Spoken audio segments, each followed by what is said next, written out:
Quando o assunto é guerra, um único nome se destaca como o mais revolucionário de todos os tempos: Napoleão Bonaparte. Você já deve ter ouvido sobre ele em suas aulas de história. Quem sabe você ouviu sobre a Revolução Francesa, ou sobre o fato dele ser um nanico, ou até mesmo seu império gigantesco e suas enormes conquistas. Mas como isso aconteceu? Como Napoleão Bonaparte chegou ao poder e quais estratégias ele usou para sair de apenas mais um cidadão comum para se tornar o líder de uma gigantesca nação? Exatamente isso que veremos hoje.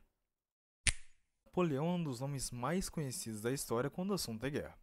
Este é o nome que mais revolucionou a arte da guerra na história e, sem sombra de dúvidas, mudou o mundo para sempre.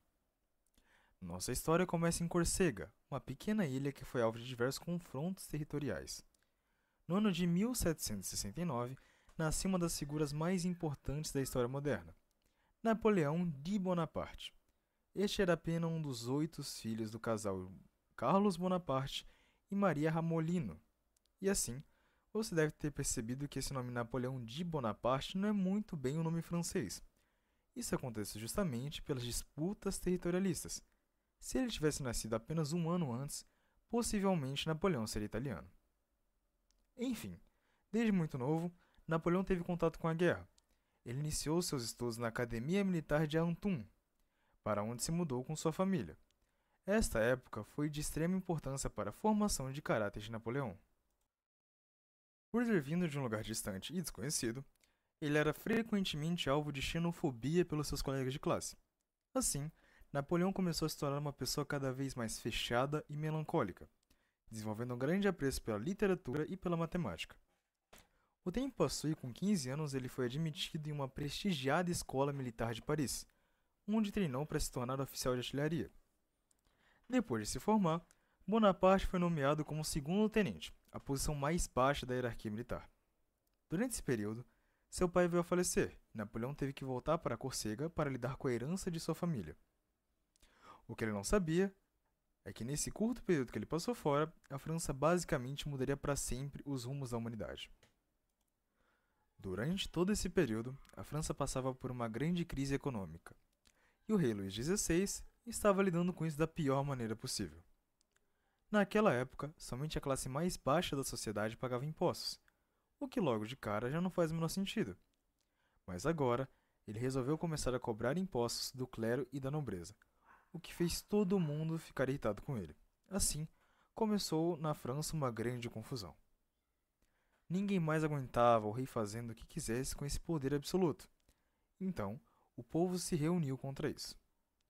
A principal representação do poder do rei era chamada Bastilha, que era basicamente uma prisão para inimigos da monarquia, cheia de armas e que estava sendo desativada.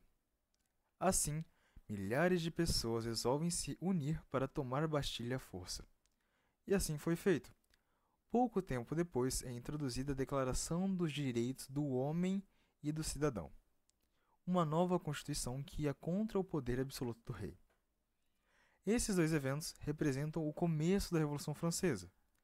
E no meio de tudo isso, estava Napoleão, um jovem militar de baixa patente, cidadão francês de origem corsa, que estava vendo o mundo entrando em colapso. Então, ele não tinha outra escolha que não fosse apoiar a Revolução, entendendo que esta poderia ser uma grande oportunidade de ascensão na sua carreira.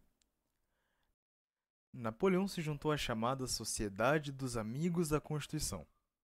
Esse grupo realizava suas reuniões no convento de São Jacobo e, por isso, começaram a ser conhecidos como os Jacobinos. Enquanto isso, a França como um todo se havia cada vez mais de ponta cabeça. Com a nova Constituição, todo o sistema administrativo do país estava sendo revisto. Assim, o rei Luís XVI foi aos poucos perdendo todo o poder que ele tinha. Diante dessa situação, ele resolve fugir secretamente de Paris com sua esposa, mas eles foram pegos. A população, que já estava furiosa, ficou ainda mais revoltada, o que incluiu Napoleão. Todo mundo queria que ele fosse destronado, afinal de contas, ele estava traindo sua própria nação.